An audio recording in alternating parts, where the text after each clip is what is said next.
तो hello guys, मेरा नाम है माधव और आज हम करने जा रहे हैं स्ट्रेट लाइंस चैप्टर मैथ्स का। तो इसके क्विक फार्मूला रिवीजन कर रहे हैं आज वापस से। तो देखिए, ये चैप्टर में भर भर के फार्मूलाज हैं, भर भर के फार्मूलाज हैं। बस इन फार्मूलाज को कनेक्ट करिएगा क्योंकि एक ही फार्मूला मेन है, बाकी सारे फार्मूलाज कनेक्टेड हैं। तो आप साथ में पेन और कॉपी लेके बैठिए, साथ साथ बनाइए भी इसको, सारे नोट्स और सारे फार्मूलाज बनाइए साथ में। और इसकी बस एनसीईआरटी सॉल्व करिए। एनसीईआरटी बहुत बड़ी है इसकी। अगर पेपर में 2-3 दिन हैं तो बस 3 घंटे लगाइए अपने और पूरी एनसीईआरटी सॉल्व कर लीजिए। इतने वैरायटी के क्वेश्चन एनसीईआरटी के अंदर ही हैं कि आपको और कहीं जाने की ज़रूरत नहीं पड़ पाएगी इसमें। For your school examination, not for JEE वगैरह। जेई के लिए आरटी भाई भयंकर एकदम। ठीक है, अब देखते हैं स्ट्रेट लाइन्स में। सबसे पहले बेसिक सी एकदम चीज़ें पे जाते हैं। इक्वेशन ऑफ स्ट्रेट लाइन पहले क्लास 10 से पढ़ रहे हैं। A x plus b y plus c is equals to 0। ये बेसिक इक्वेशन है, सबको आती होगी। इक्वेशन ऑफ एमसीक्यू में पूछना है ये दोनों चीज़ें कि, और ये वाली चीज़ भी। अच्छा देखो, इक्वेशन ऑफ वाई एक्सेस पे एक्स की कोई वैल्यू नहीं होती तो x 0। Equation of x axis पे वाई की कोई वैल्यू नहीं होती तो वाई 0। ठीक है, यहाँ पर equation of a line parallel to x axis. अगर कोई लाइन एक्स एक्सेस के पैरेलल है, मतलब वहाँ पर वाई की जो वैल्यू होगी वो हमेशा ए होगी। उस केस में वो एक्स को इंटरसेक्ट नहीं करेगी। पैरेलल मतलब देखो, ये दो लाइन अगर ऐसे पैरेलल हैं तो इस लाइन की इक्वेशन क्या होगी? इस लाइन की इक्वेशन वही होगी जो इस वाली एक्सिस पे होगा, ये। ठीक है, तो equation of line parallel to x axis is y is equals to a. और अगर कोई लाइन वाई एक्सिस से पैरेलल है तो फिर ये बन जाएगी लाइन, और इस उसकी इक्वेशन क्या होगी? ये x is equals to a. ये x is equals to b भी लिख सकते हो। अब देखो स्लोप क्या होता है। स्लोप का सिंबल हम लोग एम से रिप्रेजेंट करते हैं और उसे टैन थीटा भी बोलते हैं। उसकी डेरिवेशन है बट वो मैथ्स में नहीं पूछी जाती है कभी। तो ये देखो, अगर एक ऐसी एक्सिस है दोनों, ये इसकी स्लोप है। इसको निकालने के तरीके भी होते हैं, वो हम आगे सीखते हैं अभी। अब देखिए, slope of a line joining 2 points. अगर कोई 2 पॉइंट्स को ज्वाइन कर रहा है, फॉर एग्जाम्पल एक ये पॉइंट है, ये पॉइंट है, इसका कोऑर्डिनेट है x1 y1, इसका है x2 y2। अब देखो, slope of line joining 2 points, x1 y1 x2 y2, उसमें स्लोप क्या होगा? m is equals to x2 minus x1 upon y2 minus y1। Simple, ये बात ध्यान में रखना, m is equals to x2 minus x1 upon y2 minus y1। अब देखो, slope of for a equation of line is m is equals to minus a b. ये एक बहुत शॉर्ट ट्रिक है, बहुत इंपॉर्टेंट है। एमसीक्यू में एक लाइन दे रखी है, हाँ एमसीक्यू में अगर एक लाइन दे रखी है, बहुत इंपॉर्टेंट चीज़ है ये। तो उसमें अगर पूछा है व्हाट इज़ द स्लोप, ये फॉर्मूले की ज़रूरत नहीं है। सीधे सीधे ए की वैल्यू पता है, बी की वैल्यू पता है, फॉर्मूला लगाओ, स्लोप निकल जाएगा। कोई दिक्कत की बात नहीं है, बहुत शॉर्ट ट्रिक है, बहुत अच्छी ट्रिक है ये निकालने के लिए फॉर्मूला, सॉरी स्लोप। हम लोग जो tan थीटा लिखते हैं वो हमेशा लिखते हैं the angle which is formed by the slope and with the positive x axis. ये एक्स एक्सिस है पॉजिटिव में इस पे जो एंगल बनता है वो थीटा। यहाँ पर एक्स एक्सिस ये है, इस पे जो पॉजिटिव एंगल बनता है वो ये थीटा। ठीक है, क्लियर होगा? अब देखो, स्लोप फॉर एक्स एक्सिस और line parallel to x axis. यहाँ पे हमने ऊपर पढ़ा था इक्वेशन ऑफ लाइन, अब यहाँ पढ़ रहे हैं स्लोप ऑफ लाइन। स्लोप क्या होगा? अगर कोई लाइन एक्स एक्सिस के पैरेलल है तो वहाँ पर जो टैन थीटा है, देखो अगर एक एक्सिस ऐसे जा रही है सीधा ऐसे, वहाँ पे क्या होता है, अगर कोई लाइन ऐसे जा रही है वहाँ पे थीटा हो गया 0। टैन 0 क्या होता है? इन्फिनिटी, मतलब नॉट डिफाइंड। तो उसके मतलब सॉरी टैन 0 जो होता है वो 0 ही होता है, तो फिर वहाँ पर उस स्लोप आ गया 0। बट अगर कोई लाइन y के पैरेलल है या फिर y खुद है तो वहाँ पे एंगल विद एक्स एक्सिस 90 बन जाएगा, तो और tan 90 इन्फिनिटी होता है या फिर नॉट डिफाइंड होता है, तो उसकी वैल्यू आप इन्फिनिटी लिख सकते हो। क्लियर हो गई? अब इस चैप्टर की मेन चीज़ें अब स्टार्ट होती हैं। ये जितने टॉपिक्स थे ऊपर से लेकर नीचे तक, ये सारे थे एमसीक्यूज और वन लाइनर्स या फिर उन चीज़ों के लिए, मतलब वन लाइन स्टेटमेंट वाले आंसर्स। ठीक है, तो अब एमसीक्यू के लिए ऊपर की चीज़ बहुत इंपॉर्टेंट थी। अब असली बात स्टार्ट होती है चैप्टर की, different forms of the equation of straight line. Straight line की काफ़ी सारी इक्वेशन है, उन सारी इक्वेशन पे धीरे धीरे बात करेंगे, सबको समझेंगे और सबके बीच में कनेक्शन बताएंगे कि कुछ तो कनेक्शन है इन सबके बीच में। अब स्टार्ट करते हैं। सबसे पहला फॉर्म क्या है? सबसे पहला फॉर्म है स्लोप इंटरसेप्ट फॉर्म। अब इन सब फॉर्म्स की ना नाम देखना, स्लोप इंटरसेप्ट फॉर्म। इसका क्या मतलब हुआ? स्लोप इंटरसेप्ट फॉर्म का मतलब इसमें एक तो एक स्लोप होगी, एक इंटरसेप्ट होगा। इंटरसेप्ट क्या होता है? इंटरसेप्ट ये होता है कि फॉर एग्जाम्पल ये फिगर है, यहाँ पर y का इंटरसेप्ट यहाँ पर होगा, x का इंटरसेप्ट यहाँ पर होगा, ठीक है। तो इसका क्या मतलब हुआ? ये जो पूरी डिस्टेंस है ये वाली, ये डिस्टेंस y इंटरसेप्ट, ये डिस्टेंस x इंटरसेप्ट, ठीक है। यहाँ मैंने दिखा भी रखा है। ये एक ग्राफ है, उसमें एक स्लोप बनी है, स्लोप में ये वाला पॉइंट है x इंटरसेप्ट, ये वाला पॉइंट है y इंटरसेप्ट। अब इसी इक्वेशन देखते हैं। स्लोप इंटरसेप्ट फॉर्म क्या होता है? स्लोप इंटरसेप्ट फॉर्म की जो इक्वेशन बनती है वो बनती है y is equals to m x plus c. m slope होता है, हमने ऊपर देखा, x तो भाई इक्वेशन में x और y आता है, ये तो ये दो वेरिएबल्स हैं, और c कुछ नहीं होता, बस ये x इंटरसेप्ट की वैल्यू होती है c। सिंपल है ना? इसको नोट डाउन करो, 2-3 बार बोलो, सब समझ क्लियर, मतलब ये तो रट ही आएगा सब बच्चों को, इतना कॉमन हो गया ये y is equals to m x plus c, y is equals to m x plus c. एक चीज़ जो इतनी बार फ्रीक्वेंटली नहीं पूछी जाती है, बट तब भी क्वेश्चन को क्विकली सॉल्व करने का एक ईजी तरीका है। अगर यहाँ पर तो चलो बात हुई, अगर वो y पे कट कर रही है, अगर y का इंटरसेप्ट दे रखा है तो मोर देन गुड, बट अगर नहीं दे रखा है तो इक्वेशन कैसे निकालेंगे? अगर x का दे रखा है, अगर x का दे रखा है तो कुछ नहीं करना, y is equals to m x minus d bracket में, और यहाँ पे जो d है ना, सॉरी बच्चों, ये d था और ये c था। अगर ये दे रखा है तो फॉर्मूला लगेगा y is equals to m x minus d. अगर y दे रखा है तो फॉर्मूला जो होगा वो होगा y is equals to m x plus c. Clear? ये दोनों बहुत इंपॉर्टेंट हैं, इनको अच्छे से याद करना है। आगे बढ़ते हैं फटाफट से। अब देखो, हमने पहले पढ़ा, इससे पहले वाली क्या पढ़ी थी हमने? स्लोप इंटरसेप्ट फॉर्म, जिसमें एक स्लोप थी और एक इंटरसेप्ट था, y इंटरसेप्ट भी x इंटरसेप्ट की, दोनों फॉर्मूलाज देख लिए।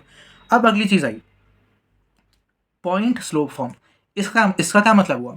यहां पर एक पॉइंट है, एक ही स्लोप है, स्लोप तो एक ही होगी।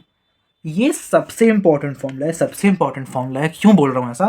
बिकॉज बाकी सारे फॉर्मूलाज इसी के आसपास ही फॉर्मूलाज हैं, इसी से निकल जाते हैं मोस्टली सारे फॉर्मूलाज। ध्यान से देखना इसको, पॉइंट स्लोप, एक पॉइंट और एक slope.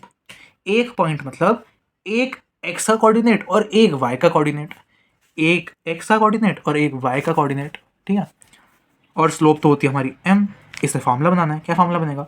y minus y one is equals to m x minus x one. यह फॉर्मूला बना, y minus y one is equals to m x minus x one. इसको और क्या लिख सकते हो अगर स्लोप निकालना है? y minus y one upon x minus x one is equals to the slope. बहुत इंपॉर्टेंट है, याद करना है। y minus y one is equals to m x minus x one. लिखो, याद करो, सब हो जाएगा। अगला क्या है? 2 पॉइंट फॉर्म। इसमें क्या समझ आ रहा है? इसमें स्लोप की बात नहीं हो रही है, इसमें स्लोप की बात नहीं हो रही है, इसमें 2 पॉइंट्स की बात हो रही है। अगर 2 पॉइंट्स की बात हो रही है मतलब एक x1 एक y1 एक x2 एक y2, है ना? अच्छा, ऊपर से क्या देखा हमने? m is equals to y minus y one upon x minus x one. हर एक फॉर्मूले में x और y तो होंगे ही होंगे, बिकॉज इक्वेशन उसी के बारे में बनती है, a x plus b y plus c is equals to 0। ऊपर का फॉर्मूला देखो, y minus y one is equals to m x minus x one. अगर इसमें हमने m की वैल्यू पुट कर दी तो भाई और कुछ नहीं, केवल 2 पॉइंट फॉर्म ही बनता है।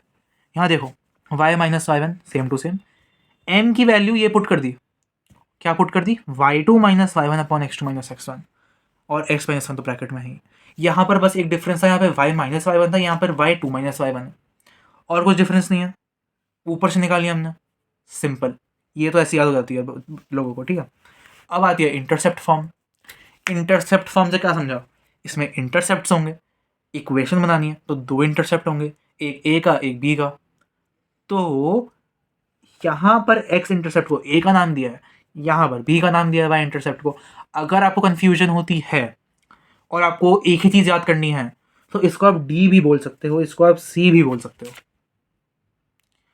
तो x अपॉन a या फिर d, x के नीचे एक्स एक्सिस का इंटरसेप्ट और वाई के मतलब वाई के नीचे वाई का इंटरसेप्ट। आप बी भी लिख सकते हो, आप सी भी लिख सकते हो, आप ए भी लिख सकते हो, आप डी भी लिख सकते हो। क्या इक्वेशन बनेगी? X upon a plus y upon b is equals to 1। इसमें एलसीएम लोगे, राइट हैंड साइड लेके जाओगे, इक्वेशन बन जाएगी। और भाई बहुत सिंपल है चैप्टर ये, समझ के करो। इन फॉर्म्स के नाम को देखो। इंटरसेप्ट मतलब दोनों के इंटरसेप्ट निकालने हैं। इसको कोई भी वेरिएबल दे दो, इसको कोई भी वेरिएबल दे दो। अगर कन्वीनियंस के हिसाब से करना है, इसको डी, इसको सी, बिकॉज पहले हमने ये पढ़ा। ये 4 मेन फॉर्म्स है तुम्हारे जो इस साल आ रहे हैं। एक और फॉर्म था जो कट गया सिलेबस से, तो वो नहीं करा रहा हूँ। केवल सिलेबस पे कंसंट्रेट करना है, अभी फाइनल्स में फोड़ना है, तो ये करना है। तो देखो, हाँ, angle between 2 lines where slopes are m1 and m2। देखो, अगर 2 लाइन्स दे रखी, अगर हमें 2 लाइन्स दे रखी हैं, उन दोनों के स्लोप्स m1 और m2 हों, तो उनके बीच का एंगल कैसे निकालें? उनके बीच में एंगल निकालने का फॉर्मूला बहुत ईजी है। m1 minus M two upon में 1 प्लस m1 m2। अब देखो, एंगल जो है वो नेगेटिव में नहीं जा सकता, कि नहीं 2 लाइन के बीच का एंगल -12 डिग्री तो होगा नहीं, 12 भी हो सकता है, 13 हो सकता है, -13 डिग्री तो नहीं हो सकता ना। तो यहाँ मॉड लगा दिया, एंगल कभी नेगेटिव में नहीं जाएगा। तो m1 minus m2 upon 1 plus m1 m2 is equal to tan theta. और ये tan थीटा से थीटा की वैल्यू निकल रही है। इसको स्लोप से कंफ्यूज मत करना, ठीक है। अब ये 2 कंडीशन इंपॉर्टेंट है। अगर 2 लाइन्स पैरेलल है तो उन दोनों का स्लोप सेम होगा। अब देखो यहाँ पे, अगर हम लोग की 2 लाइनें ऐसी हैं, इसका स्लोप m1 है, इसका स्लोप m2 है, तो यहाँ पर इन दोनों का स्लोप बराबर होगा। बट अगर एक लाइन ऐसे जा रही है, एक लाइन ऐसे जा रही है, इसका स्लोप है m1, इसका स्लोप है m2, तो इसको कैसे रिलेट करना होगा? इसको रिलेट करने का सबसे ईजी तरीका, बहुत ईजी तरीका है, m1 is equals to -1 upon m2। क्या मतलब? अगर 2 लाइन्स परपेंडिकुलर है, मतलब 90 डिग्री का एंगल बना रही हैं, तो इसका स्लोप दूसरे का रेसिप्रोकल होगा और नेगेटिव का साइन लग जाएगा। m1 is equals to -1 upon m2, simple. तो इसको हम लोग अगर इधर लेके जाएंगे तो m1 m2 is equals to -1। बहुत क्वेश्चन में यूज़ होता है, बहुत क्वेश्चन में। अब देखो अगला क्या चीज़ है, अगली चीज़ आती है the distance between 2 lines. Distance between the 2 lines, इसके देखो, अगर पहली लाइन है हम लोग की ax plus b y plus c1 is equals to 0, ये केवल पैरेलल लाइन्स का कंडीशन है, ओनली पैरेलल लाइन्स का कंडीशन है। अगर पहली लाइन है ax plus b y plus c1 is equals to 0, दूसरी लाइन है ax plus b y plus c2 is equals to 0। Parallel lines है, मतलब a और b सेम रहेंगे। अब देखो यहाँ पर क्या फॉर्मूला होता है, d is equals to c1 minus c2 upon root a square plus b square. ये याद कर लेना इंपॉर्टेंट है, थोड़ा टाइम लगता है याद करने में, बट करना पड़ेगा। ये तो बात हो गई पैरेलल लाइंस की।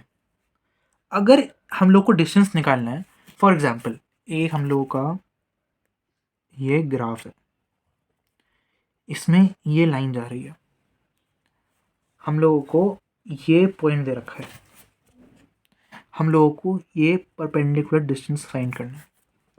कैसे करेंगे? ये करने का सबसे इजी तरीका, इसका एक फॉर्मूला है, याद करना है। क्या फॉर्मूला है? ax1 plus b y1 plus c is under root में, मतलब अपॉन में under root a square plus b square. ये ए बी सी क्या है? इस लाइन की इक्वेशन, जिसका निकालना है हम लोगों को। Clear? ax1 plus b y one plus c upon में under root a square plus b square का मॉड। बस आपके CBSE लेवल के लिए जितने भी फॉर्मूला हो सकते थे वो सारे इन 2 पेजेस में कवर हो गए हैं। सबको अभी नोट डाउन करना है और अभी रिवाइज एक बार NCERT सॉल्व कर लेना, पूरा चैप्टर एकदम पक्का हो जाएगा, फुल नंबर स्कोर कर लोगे। एक क्वेश्चन है NCERT में मिरर वाला, वो इंपॉर्टेंट क्वेश्चन है, 4 या 3 नंबर्स में आएगा, इंपॉर्टेंट है, बहुत इंपॉर्टेंट है, ज़रूर करना। वो बहुत इंटरेस्टिंग भी और सारे कंसेप्ट यूज हो जाएंगे उसमें। तो चलिए guys, bye bye, keep studying and please subscribe the channel if you like the content. Bye.